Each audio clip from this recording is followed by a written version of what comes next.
नमस्कार, जवाब तो देना होगा। मैं आप सभी का स्वागत है। मैं हूं डॉक्टर अवधेश मिश्रा। छत्तीसगढ़ की सियासत में आज की तारीख और 17 जून की तारीख कई सालों तक याद रखी जाएगी, इसलिए क्योंकि बृजमोहन अग्रवाल जो एक जननेता के तौर पे छत्तीसगढ़ में स्थापित थे, पहले उन्होंने लगभग 37-38 साल तक विधायक रहने के बाद 17 जून को उन्होंने इस्तीफा दिया और आज अचानक कैबिनेट की बैठक के बाद उनकी विदाई पार्टी हो गई। उन्होंने कैबिनेट में इस्तीफा दे दिया। सारे मंत्रियों ने, मुख्यमंत्री ने उनका आभार जताते हुए उन्हें विदाई दी और विदाई के बाद उन्होंने जब बातचीत कही, कई तरह के अपने दिल की बात उन्होंने कही और जिसपे सूबे में जो है चर्चाओं का जो दौर है वो शुरू हो चुका है। बृजमोहन अग्रवाल के इस्तीफे के बाद अब इस समीकरण को लेकर चर्चा हो रही है कि मंत्रिमंडल में अब कुल 2 पद खाली हो गए। इन 2 पदों में किस समीकरण के तहत और किसे लिया जाएगा, आज इसी विषय पर चर्चा करेंगे। लेकिन उससे पहले इस्तीफा देने के बाद BSTV से सबसे पहले बातचीत करते हुए क्या बृजमोहन अग्रवाल जी ने कहा, वो पहले आपको हम सुनवाते हैं। वरिष्ठ नेता, मौजूदा रायपुर लोकसभा से सांसद, पूर्व मंत्री बृजमोहन अग्रवाल हमसे बातचीत करते हैं। 37-38 सालों का सफर विधायकी से, मंत्रिमंडल से आज थम गया, क्या कहेंगे? नहीं, मैं किसी चीज को थमता हुआ नहीं मानता हूँ। मैं तो मानता हूँ जो रुकता है वो फिर चलता है, और इसलिए जरूर इस बात का दुख है और कष्ट भी है, परंतु खुशी भी है कि 35-36 सालों से जिस कार्यक्षेत्र में काम किया, जितने मित्र बने, जितना अपनापन मिला, अब जो रोज मिलता था अब वो कभी कभी मिलेगा। तो इसलिए उसका कष्ट भी है, परंतु एक राज्य की सबसे बड़ी पंचायत से अब देश की सबसे बड़ी पंचायत में जा रहे हैं, तो उसकी खुशी भी है। लंबे समय से आपका नाता रहा, रोज सवेरे से एक रूटीन रहता था, रात के 3 बजे तक, अब तड़के सुबह तक लोगों से जाके मिलते थे। वो रूटीन ब्रेक होगा, लोगों की उम्मीदें कैसे होगी, कैसे पूरा करें? ऐसा नहीं है। जब मैं रायपुर में रहूंगा तो वही रूटीन होगी, जब दिल्ली में रहूंगा तो दिल्ली जैसी रूटीन होगी। इसलिए मुझे अपने आप को जैसी परिस्थितियां होती हैं वैसा ढालना, क्योंकि 35 सालों के विधायकी कार्यकाल में जो है आधा समय सत्ता पार्टी के साथ गुजरा है तो आधा समय विपक्ष में गुजरा है। हमने अपने आप को ढालना सीख लिया है और मुझे लगता है कि जैसी परिस्थितियां होंगी वैसा ढाल लेंगे। पटवा सरकार में भी आप मंत्री रहे, साय सरकार में भी कुछ दिन तक आप मंत्री रहे, कैसा अनुभव रहा, क्या प्रदेश के लिए कहेंगे? देखिए, मैं मध्य प्रदेश में भी पटवा जी के साथ में काम करने का अवसर मिला। उनका तो जो स्ट्रेचर कद था वो बहुत बड़ा कद था, और उनसे तो जो कुछ आज हम राजनीति में हैं उन्हीं से सीखकर हम यहाँ तक पहुँचे हैं। फिर रमन सिंह जी के साथ में 15 सालों तक कार्य करने का अवसर मिला। छत्तीसगढ़ को एक नई पहचान मिली, और छत्तीसगढ़ की मांग पिछले 25 सालों से होती थी कि यहाँ पर कोई ट्राइबल चीफ मिनिस्टर होना चाहिए। भारतीय जनता पार्टी के शीर्ष नेतृत्व ने वो वादा भी पूरा किया, और यहाँ पर एक सीधे साधे सरल विष्णुदेव साय जी के रूप में मुख्यमंत्री दिए, और उससे यहाँ की जनता की भावनाएं जो हैं उनका आदर किया, और उनके साथ भी काम करने का अवसर मिला। तो मुझे लगता है कि जैसा मैंने कहा, परिस्थितियाँ, जो सब प्रकार के लोगों के साथ में समय काल परिस्थितियों के अनुसार काम करने का अवसर मिला है, अनुभव मिला है, और जो अनुभव मिला है उसका उपयोग अब दिल्ली के लोकसभा में करेंगे। तो आपने सुना कि बृजमोहन अग्रवाल जी ने क्या कहा। इस्तीफा देने के बाद सबसे पहले उन्होंने BSTV से बातचीत की और बातचीत करते हुए इस बात का जिक्र किया कि बृजमोहन अग्रवाल प्रदेश के सबसे बड़े पंचायत से भले बाहर हो गए हो, लेकिन देश के सबसे बड़े पंचायत में रायपुर लोकसभा का प्रतिनिधित्व वो जरूर करेंगे। लेकिन सबसे बड़ी बात और गौर करने वाली बात ये कि पूरे बातचीत के दौरान उनके आंसू थमने के नाम नहीं ले रहे थे, जो कई और भी संकेत और संदेश देते हैं कि आखिरकार बृजमोहन अग्रवाल आज अचानक जो इस्तीफा दे दिए, न केवल आज बल्कि 17 तारीख को भी उन्होंने जो अचानक इस्तीफा दिया था, इसके पीछे के मायने और आगामी समीकरण क्या कुछ होगा, आज इसी विषय पर चर्चा करेंगे। 3 बेहद ही खास मेहमान हमारे साथ जुड़े। पहले मेहमानों का तारुफ आपसे करा देता हूं। बीजेपी की ओर से श्रीचंद सुंदरानी जी है, आप वरिष्ठ नेता है, विधायक रह चुके। सुंदरानी जी, आपका बहुत स्वागत है। कांग्रेस की ओर से वरिष्ठ अधिवक्ता, वरिष्ठ नेता अमित श्रीवास्तव है, आप वरिष्ठ नेता है, लगातार आपकी सूबे की सियासत पर नजर होती है। अमित जी, आपका बहुत स्वागत है। बतौर राजनीतिक विश्लेषक वरिष्ठ पत्रकार बाबूलाल शर्मा जी हमारे साथ मौजूद है। चाहे पटवा सरकार का जिक्र कर रहे थे बृजमोहन जी, चाहे विष्णुदेव साय सरकार की बात हो, इन तमाम सरकारों पे बाबूलाल जी की पैनी नजर थी, उनकी पारखी नजर और समीकरण से बाबूलाल जी जाने जाते। बाबूलाल जी, आपका बहुत स्वागत है। सुंदरारी जी, मेरा पहला सवाल आपसे है। अचानक 17 तारीख की शाम को 4 बजे संदेश आता है कि बृजमोहन जी विधायकी से इस्तीफा देंगे। आज अचानक एक फोटो जारी हो जाता है, अब कह दिया जाता है, बता दिया जाता है कि बृजमोहन जी ने मंत्री पद भी छोड़ दिया है, अपना इस्तीफा सौंप दिया है। क्या कहेंगे इस पे? देखिए, निश्चित रूप से 18 तारीख के आसपास उनको एक सीट से इस्तीफा देना था, चाहे वो सांसद पद हो या विधानसभा से। और ये स्वाभाविक था कि विधानसभा से ही उनको इस्तीफा देना था, क्योंकि लोकसभा प्रत्याशी जब बनाया गया था उसी दिन से वो निश्चित हो गया था कि आगामी विधानसभा से उनको इस्तीफा देना होगा। दुखद क्षण है। निश्चित रूप से छत्तीसगढ़ में उन्होंने बहुत सेवा का काम किया। 38 साल विधायिका से वो जुड़े रहे, लगातार 8 चुनाव विधानसभा के जीते और छत्तीसगढ़ की सेवा करते रहे, रायपुर की सेवा करते रहे। सेवा करने वाला एक नाम मैं कभी कभी महसूस होता है कि विद्याचंद्र शुक्ल जी विद्या भैया के नाम से जाने जाते थे, बृजमोहन भैया के नाम से जाने जाते हैं। बिल्कुल सभी वर्गों के लोग, चाहे वो कांग्रेस हो, चाहे भाजपा हो या अन्य विचारधारा के लोग हों, उनके व्यक्तित्व के प्रति वो कायल रहते हैं। उनकी पार्टी में भी वैचारिक रूप से कुछ अलग बात सोचने वाले लोग भी उनके प्रति हमेशा अच्छी भावना रखते हैं, मैं ऐसा महसूस करता हूं। और निश्चित रूप से उन्होंने काम किया, सेवा की, और सेवा तो अब भी करेंगे। दायरा बदला है। वो अभी तक छत्तीसगढ़ की सेवा कर रहे थे, अब वो सांसद के रूप में, और आगे भविष्य में पता नहीं और भी क्या क्या होगा, लेकिन वो देश की सेवा करेंगे। निश्चित रूप से वो ऐसा इतना बड़ा कद है वो कि वो उनको अवसर भी बहुत मिलेंगे और निश्चित रूप से वो काम करने वाला व्यक्तित्व है। इसलिए मुझे लगता है कि बहुत दुख तो होता है। मैं तो कह रहा हूँ भावुकता के क्षण से बिल्कुल सुंदरारी जी, आपने सही कहा। नहीं है, हम सभी के लिए, मैं व्यक्तिगत रूप से भी ये महसूस करता हूँ कि भावुकता के क्षण हमारे लिए भी है। जब हम ये कल्पना करते हैं कि बृजमोहन जी ने विधानसभा छोड़ दी, बृजमोहन जी ने मंत्री पद छोड़ दिया, तो कहीं न कहीं आंखें नम तो हो जाती है। बिल्कुल आपने सही कहा। देखिए, हमने तो आज बृजमोहन जी की आंखों से बहते हुए आंसू भी हमने देखा है कि कैसे एक कद्दावर नेता आज अपने आंसुओं के साथ बैठ के बातचीत कर रहा था। हालांकि ठीक है, सांसदों बने, लेकिन प्रदेश की सियासत से विदाई ही इसे माना जाएगा। मैं लौटूंगा सुंदरारी जी आपके पास, मैं जब अमित जी का रुख कर लेता। अमित जी, क्या कहेंगे? आप लोग बड़े दिन से हल्ला कर रहे थे कि इस्तीफा दे देना चाहिए, नैतिकता के नाते इस्तीफा दे देना चाहिए, दे दिया इस्तीफा उन्होंने, अब क्या कहेंगे? देखिए, मैं आपको बता दूं कि अगर कोई विधानसभा का सदस्य और लोकसभा का सदस्य बन जाता है तो उसे 14 दिनों में इस्तीफा स्वतः ही देना पड़ता है। और जिस प्रकार से उन्होंने 17 तारीख को इस्तीफा दिया, लेकिन आपको भी ज्ञात होगा और आपके लोकप्रिय चैनल में हमने देखा था कि उन्होंने कहा था कि मैंने विधायकी पद से इस्तीफा दिया है और मैं 6 महीना मंत्री रह सकता हूं। और आपको मैं बता दूं कि संविधान के अनुच्छेद धारा 1, 101 और 1 और 68 में representation of the people act 1951 में ये प्रावधान है कि बिना सदस्य रहते कोई भी व्यक्ति 6 महीने तक मंत्री पद ग्रहण कर सकता है। लेकिन आज अचानक हम सबके लिए शॉकिंग था कि 8 बार के विधायक, 35 साल से जिनको अनुभव था, जिन्होंने मध्य प्रदेश, उन्होंने स्वतः ही प्रेस कॉन्फ्रेंस में कहा था कि 2000 से ज्यादा विधायकों के साथ मैंने काम किया है और 35 वर्षों तक लगातार रायपुर की जनता का प्यार और आशीर्वाद मुझे मिला और मैं 8 बार विधायक यहाँ की जनता ने जिताया। और विधानसभा में भी जिस प्रकार से हमने देखा था कि सबसे ज्यादा मार्जिन से वो जीते थे और लोकसभा में भी जिस प्रकार का प्यार और आशीर्वाद जनता का उन्हें मिला। लेकिन हम सबके लिए शॉकिंग ये था कि इतने वरिष्ठ मंत्री, इतने कद्दावर नेता, जिनका सभी पार्टियों में बड़े अच्छे संबंध है और रायपुर की जनता के सुख दुख में हमेशा वो खड़े भी रहे।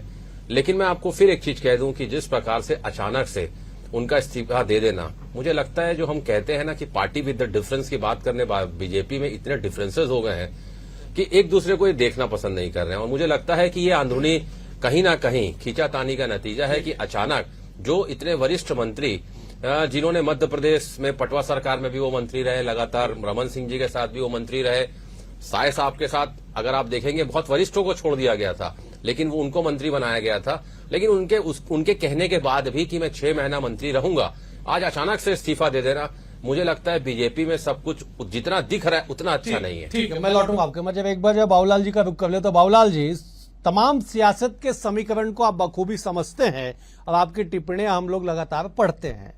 क्या कहेंगे इस इस्तीफे पे? और इस्तीफे के बाद अब तो मंत्रिमंडल में 2 पद की गुंजाइश हो गई है। क्या समीकरण आप देखते हैं बाबूलाल जी? देखिए, इसी सरकार को चलने देने में मुख्यमंत्री का चेहरा बड़ा दिखना चाहिए, लेकिन बृजमोहन के मंत्रिमंडल में रहते हुए कोई दूसरा बड़ा चेहरा दिख नहीं रहा। सबसे बड़ी अड़चन ये थी, और इससे आप समझ लीजिए मेरे इशारे को कि कहीं न कहीं जो है इस दृष्टिकोण से भी सोचा गया है। और सांसद की टिकट मिलने के बाद सांसद बनेंगे ये तो सबको पता था, और अच्छे वोटों से सांसद बनेंगे ये भी पता था, लेकिन एक उम्मीद थी कि उनको केंद्रीय मंत्री बनाया जाएगा तो उनका जो कद है वो बराबर बना रह जाएगा। क्योंकि देखिए, आजकल पद के साथ कद बनता है, चेहरा बनता है, पद के साथ बनता है। लेकिन बृजमोहन जरूर एक ऐसे व्यक्तित्व हैं जो बिना पद के भी चेहरा बनकर रहते हैं। पूरे प्रदेश के अंदर में, पूरे मध्य प्रदेश के अंदर में, सिर्फ छत्तीसगढ़ नहीं, पूरे मध्य प्रदेश के अंदर में बृजमोहन अग्रवाल को सब जानते हैं, सब समझते हैं, सब पहचानते हैं। उनकी पहचान अलग है। और मैं तो अभी भी उम्मीद करता हूँ, जो घटनाक्रम हुआ है उसको छोड़ दीजिए। उन्होंने इस्तीफा दे दिया, किसी कारण दिया हो, दबाव दिया गया हो, या हाईकमान ने कहा हो आप 6 महीना वाला बयान मत करिए, तत्काल इस्तीफा दीजिए, जो भी रहा हो, घटनाक्रम इंटरनली कुछ भी रहा हो, लेकिन आज भी मुझे विश्वास है कि सांसद रहते हुए भी वो अपनी छवि को, अपनी लोकप्रियता को प्रदेश में बरकरार रखने में सक्षम है। उनमें वो क्षमता है कि वो ऐसा कुछ कर देंगे जिनसे उनकी लोकप्रियता का जो पैमाना है वो बराबर बना रहेगा, कहीं उसमें चोट नहीं पहुंचेगी। लेकिन भावुकता का जो क्षण है वो निश्चित है। 36 साल अगर कहीं सेवा आप करें, लोगों से जुड़े, पूरे प्रदेश में आपका नाम हो, वहाँ दुख तो होता ही है, लेकिन उनके निकले हुए आंसू बिल्कुल बाबूलाल जी, आपने सही कहा कि दुख तो जरूर हो रहा होगा। और आपने भी भावुकता का जिक्र किया, सुंदरानी जी ने भी भावुकता का जिक्र किया।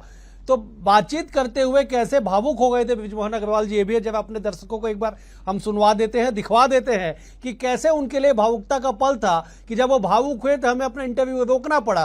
अगर संभव हो तो जब एक बार वो बाइट बयान सुनवा दीजिए बृजमोहन अग्रवाल जी का, जिसमें वो भावुक हो गए थे। देखिए, उनका तो मेरे ऊपर जितना बड़ा एहसान है, ऋण है कि किसी एक व्यक्ति को 8 बार और बिना गैप के लगातार, और जब विधायक पद से विदाई की तो एक इतिहास बना के विदाई की, और फिर लोकसभा में भी भेजा तो एक इतिहास बनाया। मैं सबके प्रति आभार व्यक्त करता। तो आपने देखा और सुना कि किस तरह से बृजमोहन अग्रवाल जी आज रोने लग गए, सच में उनकी आंखों से आंसू बहने लग गए।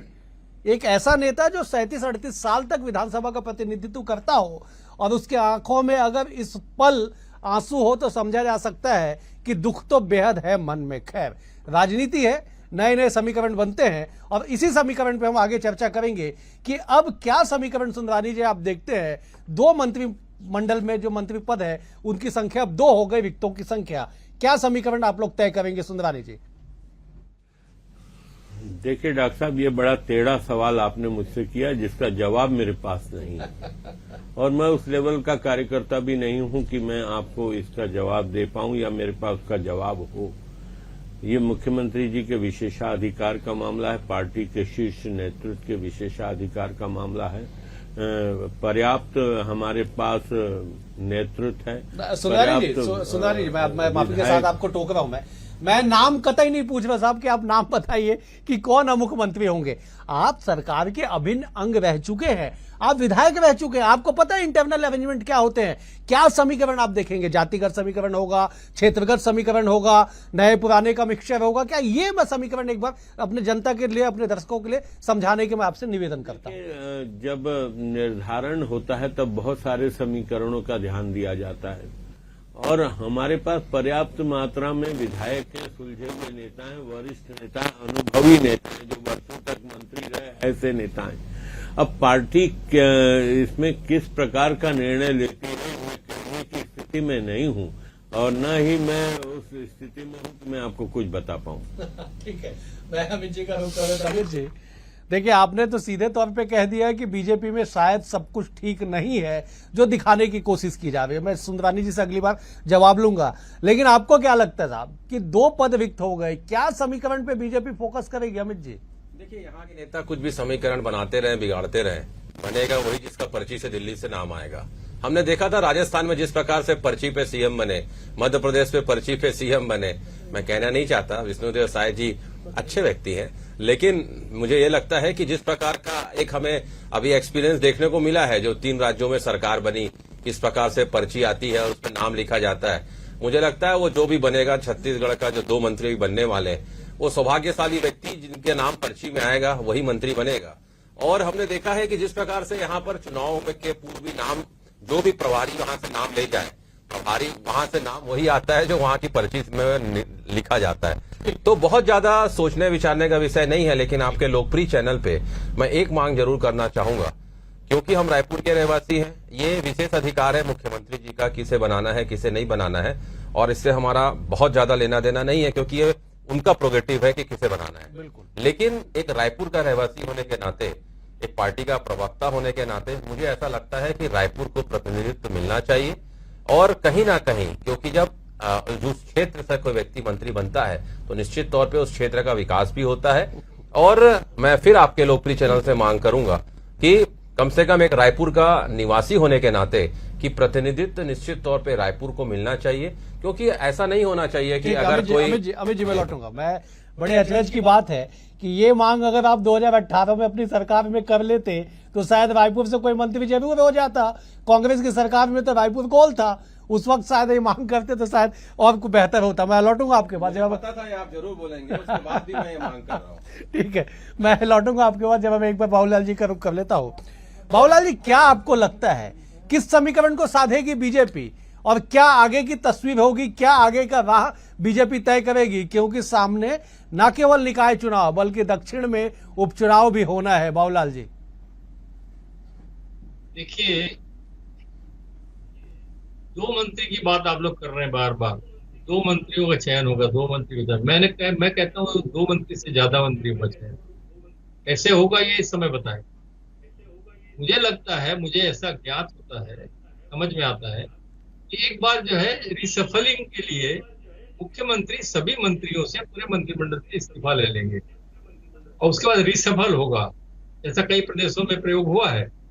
और उसमें फिर जो है परिवर्तन होंगे, विभागों के परिवर्तन होंगे और फिर से नई जिम्मेदारियों के साथ में जो है मंत्री बनाए जाएंगे। उसमें 2 की जगह 4 भी हो सकते हैं, 2 की जगह 3 भी हो सकते हैं। जो एकाध मंत्री ड्रॉप करके दूसरे को दिया जा सकता है। कुछ समीक्षाओं में ऐसी कमियां मिली है कुछ मंत्रियों की, उनको ड्रॉप किया जा सकता है। भले ही ये कहा जा सकता है कि 4-5 महीने में क्या समीक्षा हुई होगी, लेकिन ऐसा लग रहा है मुझे कि इस तरह की प्रक्रिया अपनाई जा सकती है और 1 से ज्यादा मंत्री भी बनाए जा सकते हैं, 2 से ज्यादा मंत्री भी बन सकते हैं। एक तो ये हो गया। बिल्कुल बिल्कुल, बेहद गंभीर बात आपने बाबूलाल जी कही है। बाबूलाल जी, आपने बेहद गंभीर इशारा किया। मैं एक बार सुंदरानी जी से जरूर इसका जवाब लूंगा। सुंदरानी जी, बाबूलाल जी बेहद वरिष्ठ पत्रकार है, उनका कहा एक एक शब्द लिखा हुआ, एक एक शब्द जो है बेहद मायने रखता है। अगर ये कह रहे हैं कि अन्य राज्य, गुजरात राज्य, चाहे हिमाचल की बात कर ली जाए, उत्तराखंड की बात कर ली जाए, अन्य राज्य की तर्ज पे छत्तीसगढ़ में भी वो तस्वीर दिख सकती है कि सभी से आप इस्तीफा ले लीजिए और एक बार फिर से पुनर्गठन कर दीजिए। इसका भी जवाब दीजिएगा और जरा अमित जी के उस सवाल का भी जवाब दे दीजिएगा जिसमें अमित जी ने कहा कि बीजेपी के भीतर खाने हलचल है, जो दिख रहा है वैसा भीतर खाने है नहीं, कुछ तो गड़बड़ चल रहा है। सुंदरानी जी, देखिए, पहले तो मैं छोटे भाई अमित के ही जवाब दे दूं कि भारतीय जनता पार्टी में सब ठीक ठाक नहीं चल रहा है। यह अमित जी को कहां से पता चलेगा? भारतीय जनता पार्टी में सब कुछ ठीक ठाक चल रहा है। आप जैसे बड़े भाइयों से पता लगता है। भारतीय जनता पार्टी सही सीधे रास्ते पे चल रही है और सीधे रास्ते पे चलते हुए दिल्ली में फिर से हम केंद्र में सरकार बनाने में सफल हुए और छत्तीसगढ़ में 10 सीटें जीतने में सफल हुए 11 में, और आप की सरकार 5 साल में चली गई। अगर ठीक नहीं चल रहा है तो कांग्रेस पार्टी में ठीक नहीं चल रहा है। अगर मैं उस पर विस्तार से बात करूंगा तो बहुत लंबा विषयांतर समय हो होगा, जाएंगे आज। इसलिए मैं उस विषय को विषयांतर नहीं करना चाहता। दूसरी बात, आदरणीय बाबूलाल जी बहुत वरिष्ठ पत्रकार हैं, मेरे बड़े भाई हैं, मैं उनका बड़ा सम्मान करता हूं, उनकी जानकारी को मैं चुनौती भी नहीं देना चाहता। निश्चित रूप से उनके अपने सोर्स हैं, अपनी बात है, लेकिन मैं कहीं न कहीं प्रतिबद्ध हूं पार्टी के प्रति और पार्टी के डोर से बंधा हुआ हूं। ऐसा कोई मेरी जानकारी में नहीं है, शायद होता तो भी मैं इस यहाँ पे रखने की स्थिति में नहीं होता। इसलिए क्षमा चाहते हुए आदरणीय बाबूलाल जी से भी, आपसे भी, मैं, क्योंकि ये मेरा विषय नहीं है और मेरा जो विषय नहीं होता उसमें मैं अपने आप को कभी झोंकता नहीं। बिल्कुल बिल्कुल, ये देखिए, ये दरअसल एक विद्वान प्रवक्ता की यही खूबी होती है कि जो विषय साहब, जो गेंद आपके पाले में ना हो उसे पास कर दीजिए, दूसरे को गोल कर दीजिए। अमित जी, मैं आपके पास लौट रहा हूं, जरा संक्षेप में जवाब दीजिएगा कि क्यों आप ये कह रहे हैं कि बीजेपी के भीतर सब कुछ ठीक नहीं चल रहा है। बीजेपी तीसरी बार सरकार में आ गई, 11 में से 10 सीटें जीत गई, पिछले बार 9 जीती थी, इस बार +1 हो गया। देखिए, मैंने तो आपके चैनल पे पहले ही कहा था कि इस बार प्रधानमंत्री जी जो रहेंगे वो बहुत सारा पद नहीं बांट पाएंगे और लगातार जिस प्रकार से दोनों तरफ कहते हैं ना, एन फैक्टर प्रधानमंत्री पे बहुत हावी हो गया है। एक तरफ नायडू जी हैं, एक तरफ नीतीश जी हैं और उस पे उनको सरकार चलाना है। रही बात, मैं आपको बता दूं, मैं एक ही निवेदन करना चाहूंगा, क्योंकि छत्तीसगढ़ के विकास की बात है और अगर हम चुप रह गए तो मुझे लगता है आने वाला इतिहास हमें भी माफ नहीं करेगा। तो मुझे लगता है कि निश्चित तौर पर मैं एक ही निवेदन करना चाहूंगा कि जिसे भी बनाए कम से कम काम करने वाला वो व्यक्ति हो, जबरदस्ती मंत्री मत बनाए, जबरदस्त मंत्री बनाए, ताकि छत्तीसगढ़ का चौमुखी विकास हो और हम सब यही चाहते हैं। लेकिन मैं फिर कहना चाहता हूं कि बृजमोहन अग्रवाल जी का आज इस्तीफा, उन्होंने कहा था कि मैं 6 महीना मंत्री रह सकता हूं, अचानक उनका इस्तीफा दे देना निश्चित तौर पे हम सब रायपुर के वासियों के लिए एक सोचने का विषय है। और इसके आधार पे जो मेरे बड़े भाई सुंदरानी भैया ने कहा कि कैसे आपको पता लगता है, संक्षेप में मुझे समाप्त कर 10 सेकंड और। लेकिन आप जैसे बड़े भाई और कुछ बाबूलाल भैया जैसे हमारे बड़े भाई, अवधेश जी जैसे हमारे छोटे भाई, जो प्रबुद्ध जन है, उनके साथ जब बैठते हैं और चर्चाएं होती हैं तो बहुत सी बातें आती हैं जो मुझे टीवी में नहीं कहना चाहता मैं। ठीक है, मैं बाबूलाल जी के पास एक फाइनल कमेंट के लिए जाऊंगा, मुझे समाप्त करना होगा। बाबूलाल जी, आपने तो बड़ी गंभीर टिप्पणी कर दी कि साहब बड़ा फेरबदल होगा, 2 नहीं कई और भी नाम हो सकते हैं, लेकिन कुछ समय सीमा आपका अनुभव क्या कहता है, कब तक ये भी सफल देखने को मिल जाएगा? कब तक सूबे में जो है नए मंत्री के नाम का ऐलान कर दिया जाएगा बाबूलाल जी? बहुत जल्द, बहुत ज्यादा समय नहीं लेगी भारतीय जनता पार्टी। और मैं समझता हूँ कि यदि कोई अड़चन ना आए, विशेष कोई अड़चन या कोई प्रावधान ना आ जाए आड़े, तो जल्द से जल्द जो है इस हफ्ते में मेरे ख्याल से हो जाना चाहिए। और दूसरी चीज मैं कहता हूँ कि बृजमोहन अग्रवाल को केंद्र में मंत्री जरूर बनाया जाना चाहिए। और इसलिए बनाया जाना चाहिए कि प्रदेश का अगर बहुमुखी विकास चाहिए, केंद्र से मदद और केंद्र का एक समन्वयक होना बहुत जरूरी है। और बृजमोहन अग्रवाल से बेहतर समन्वयक जो है केंद्र से, हाईकमान से, दूसरा कोई नहीं हो सकता। इसलिए जो है उनका केंद्रीय मंत्रिमंडल में जाना बहुत महत्वपूर्ण है। बिल्कुल बाबूलाल जी, समय का अभाव है, आपने बिल्कुल सही कहा। बिल्कुल आपने सही कहा, समय का अभाव है। आप तीनों मेहमानों का बहुत शुक्रिया। सुंदरानी जी आपका शुक्रिया, अमित जी आपका शुक्रिया, बाबूलाल जी आपका भी शुक्रिया। कुल मिला के कि छत्तीसगढ़ की सियासत में, खास करके बीजेपी के सियासत में एक नई तस्वीर निकल के आई, नए समीकरण को तलाशे जा रहे हैं कि आखिरकार साय कैबिनेट में, साय मंत्रिमंडल में कौन वो 2 चेहरे होंगे जिसे शामिल किया जाएगा। दूसरी बड़ी बात यह कि कब वो तारीख होगी जब मंत्री राजभवन में जाके शपथ लेंगे। बहरहाल इसके लिए इंतजार करना होगा। आज के लिए इतना ही, कल एक और विषय के साथ होगी मुलाकात, तब तक के लिए नमस्कार।